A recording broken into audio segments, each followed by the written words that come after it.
And for more, we're very pleased to bring in Michael Scherer. He's the White House correspondent for Time Magazine, as you might expect. He's been pretty busy writing a lot about the healthcare rollout, including pieces like No More Apologies, why Obama has to get mad about his broken Obamacare websites, and also traffic didn't crash the Obamacare site alone, bad coding did too, and he joins us for our nation's capital. You know, Michael, it's interesting in your reporting, you said that in the beginning, the president called them glitches, and 3 weeks later, there were unacceptable technical problems. From what you've learned and what we heard today in testimony, should this have come out of the blue to the president and the administration, or do you think they had an inkling, they had a problem here, they just wanted to get this thing going? Well, the administration as a whole certainly knew there were problems. There were warnings as far back as the summer and even late last year about the speed at which they were building this.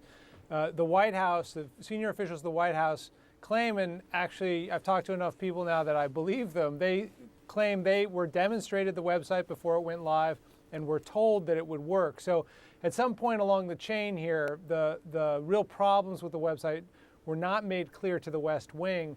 And so even though the president did expect glitches and some problems, they had no idea that they would be as massive as they are now. I mean, we're 3 weeks in now, and we're still talking about a website that is probably rejecting most of the people who go to it, which is a pretty catastrophic failure. And then even of those people who are able to get through on it, the data that it's spinning out on the back end that gets delivered to insurers is often garbled, or there's even more severe problems with it. So, you know, the real scope of this is far more severe than anyone at the West Wing thought. But Michael, what I don't get is, from both your reporting and others, just people that come from the programming background, it took them all of 10, 20 minutes, an hour to see the scope of the problems. Where was the basic due diligence to something that they knew you had critics lining up for before it even went live that were rooting for its failure? I mean, this thing had to have a higher threshold than a normal program being run at. I mean, how could anybody be so taken aback and shocked that the thing didn't work? That's the part I don't get.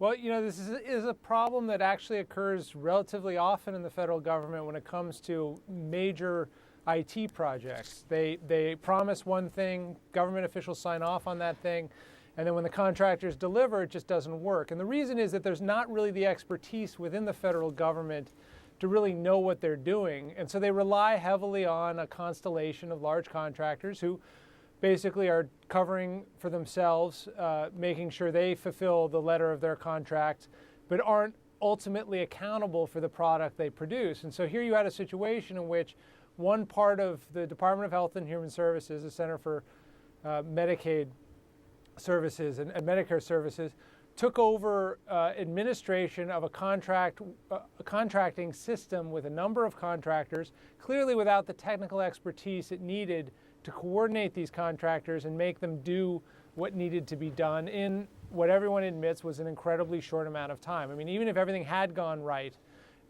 things might have gone wrong. So, but things didn't go right. And if you look at places where the federal government has actually had success in large IT projects, it's because they're able to actually hire directly very talented engineers and coders to do the work themselves.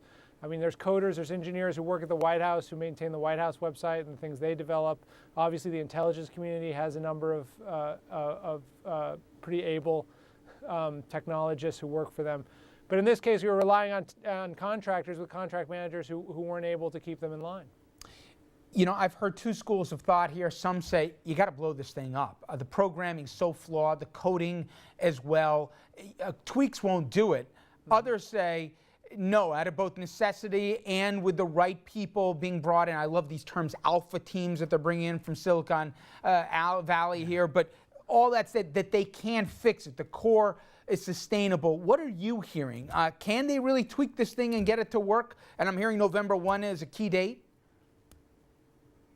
Yeah, November 1's a key date, but it's not a fixed date. I mean, basically what they have to do is get this working in time so enough people can actually sign up for insurance before the end of the year. And then the other big date is March of next year when the penalties kick in. If enough people don't sign up, and the ballpark number they're looking at is about 7 million through next year, then the risk pool in these insurance exchanges will be really distorted. Only the sickest people will have found a way to sign up, and therefore the cost of insurance for everyone will go up because the risk won't be adequately shared among enough people. And so that's the deadline they're facing. Now, whether they have to blow it up and start over or fix what they have, I don't know the answer to that. In a large part, that's because I don't know the full extent of the technical problems. And one of the reasons for that is that the White House, the administration, has still been incredibly untransparent when it comes to describing what is actually wrong with this website. We know where it's failing on the back end because people in the insurance industry are talking. We know where it's failing on the front end because computer experts can go to the website and see a lot of mistakes just by using their browser. But we don't know how bad it is inside the system. And it's a pretty complex system. I mean, it's able to take all this information from insurance companies. It's supposed to be able to match your private information about tax returns and things like that so they can verify it, and then churn it out so that you're getting the right prices quoted to you and the insurers are getting the right information about you. A couple math questions, and we talk some politics on this. Give me an idea, what's the number of uninsured people they need to sign up for this, and by when? Right.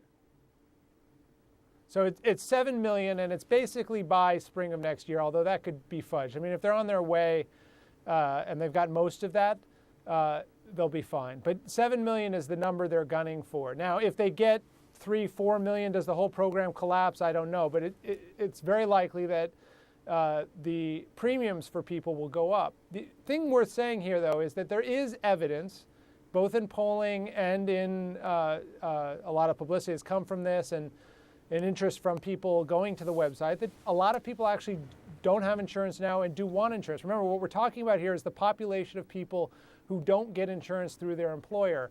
And they're being offered for the first time, in many cases, affordable plans where they can cover themselves and their families. So it's not clear yet whether the will won't win out. The other thing the White House points to is the Massachusetts example. That's the one other place we've seen this sort of a program go into effect. And what we saw there was that the people of Massachusetts didn't sign up for health care there until right before they were going to be penalized. Basically, people waited until the last minute, which is rational behavior, I think, in a lot of ways. And if that's the case, and if you have a functioning website, then the glitches we're seeing now, and even worse than glitches, may not matter much if early next year people are flooding into this system and it's working and it's signing them up. We've already heard a few Democrats on the Hill in the Senate, Pryor and also Shaheen, I believe, and I know Manchin's given hints. They may want to push back the enrollment deadline. I know the White House has said no way. Internally, do you think there are some who said this might be something we're going to have to concede on, but we're going to have to wait a little while before we play that card? What's the feeling about that March might not be realistic if they can't get their act together? Well, if they can't get a way for people to sign up for health care by next March, then I don't think you're going to have the penalties come into place. I mean, it just doesn't make sense. You couldn't penalize people for something they can't avoid. And so I don't think that's going to happen. But I think we're a long way from getting to the point where we know that's going to happen. People have talked about the beginning of November as a real key date for the insurers to know this is working. I think you could probably go several weeks into November. At some point, if things aren't fixed, the insurers will start screaming about it, and that will create pressure. And it will be in the administration's interest to have a delay. The proposals you're seeing right now in the Senate aren't in themselves going to go anywhere without the president getting on board. I don't think there's going to be a congressional revolt in the Senate against the president. But the president wants this program to work, and if he doesn't have a working program, he'll find a way to make it a working program, and that could include a delay, even though they haven't embraced that yet.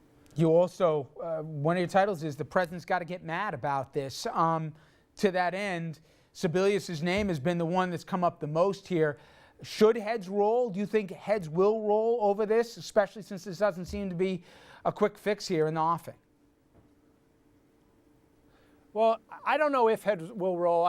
Probably the answer is should heads roll? Yes. Probably the answer is yes. I don't know if Sebelius is the person. Obviously, she runs the agency, but she wasn't day-to-day managing this. You could say she's ultimately accountable and make that case. I think the White House right now has concluded two things. One, that They need the people who failed here right now to help fix it, so there's not much upside in firing people willy-nilly right now. And secondly, they don't want to make the public relations problem any worse than it already is. Michael, great job. I really appreciate a few minutes. Thank you so much. Thank you, Richard.